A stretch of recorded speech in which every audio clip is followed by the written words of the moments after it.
to the Bulldog News Show. I'm Rhett Foster. And I'm Ray O'Neill here with Rigo Ramirez and all of today's news. Please stand and join us as we recite the Pledge of Allegiance, followed by a moment of silence, and then please be seated. I pledge allegiance to the flag of the United States of America and to the republic for which it stands, one nation, under God, indivisible, with liberty and justice for all.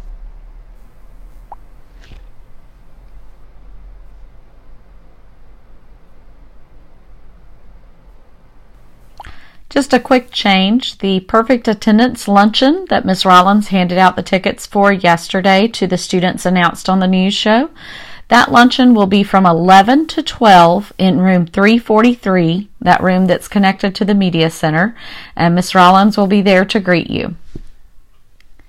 In sports news, our Lady Bulldogs defeated the Beaufort Middle School with a score of 55-3 last night in their game.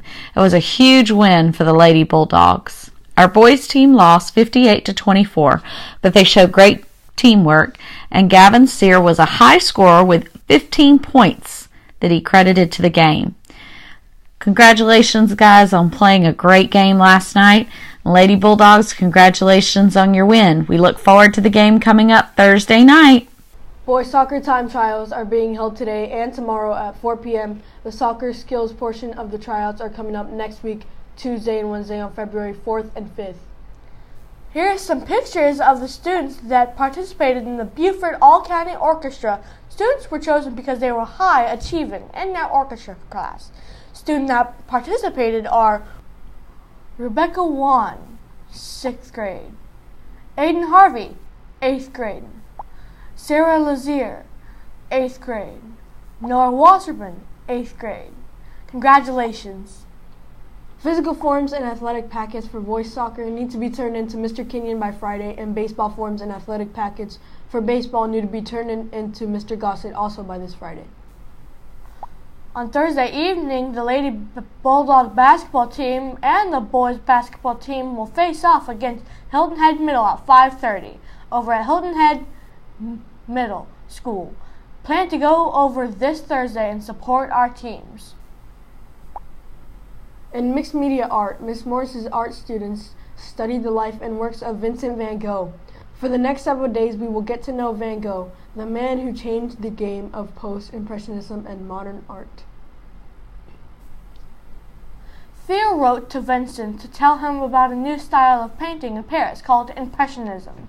In 1886, Vincent moved to Paris to learn from these new painters. His art became influenced by painters such as Claude Monet, Edgar Degas, and Camille Pissarro. He also became good friends with the artist Paul Gauguin. During this time, Van Gogh began to use brighter colors. His brushwork also became more broken. He painted subjects from the streets and cafes of Paris, as well as the countryside. Van Gogh also became interested in painting portraits of people. When he couldn't find models, he would paint himself for practice. He painted over 20 self-portraits during this time. The Cotton Candy Social will be held this Friday for Students of the Month and A Honor Roll students in the cafeteria beginning at 2:30. Here is Miss Sunday with a new segment called Turn the Page Tuesdays. I have some really great news to share with you. The story New Kid by Jerry Craft, which is a graphic novel that I shared with students back at the beginning of the year, has been awarded the John Newbery Medal, and this is the first time in the 100-year history of the award that it has gone to a graphic novel.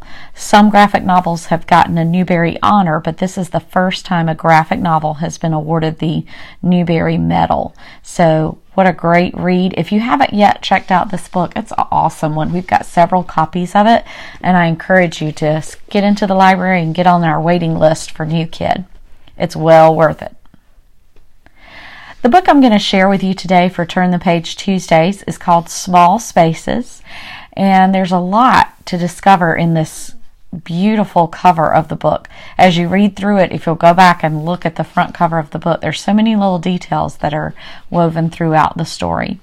Our story takes place, it's on a school field trip in October, and our main character, Olivia, or she goes by Ollie, is on this field trip to a farm, and the bus breaks down, and she and her friends Brian and Coco must navigate and try to find their way to safety.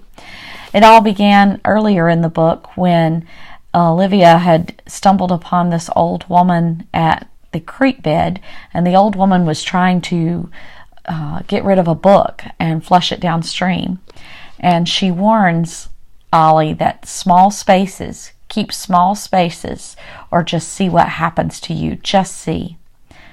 And the little old lady kind of spooked Olivia, but she ran off with the book anyways and used the book to help gain knowledge to figure out her way to get all of the kids to safety through this minefield or corn maze of scarecrows. It was a really great book. In fact, it had me spooked pretty good, and I really enjoyed it. I think you will too.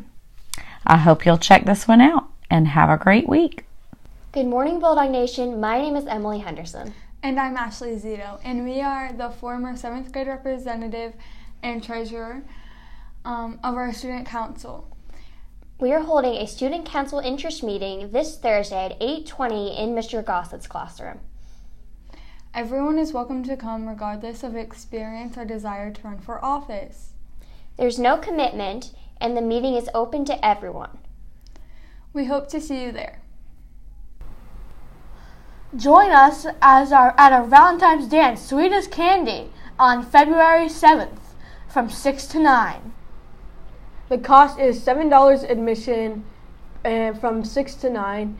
Pizza, hot dogs, drinks, and candy to purchase. Remember to do whatever it takes To make today an awesome one.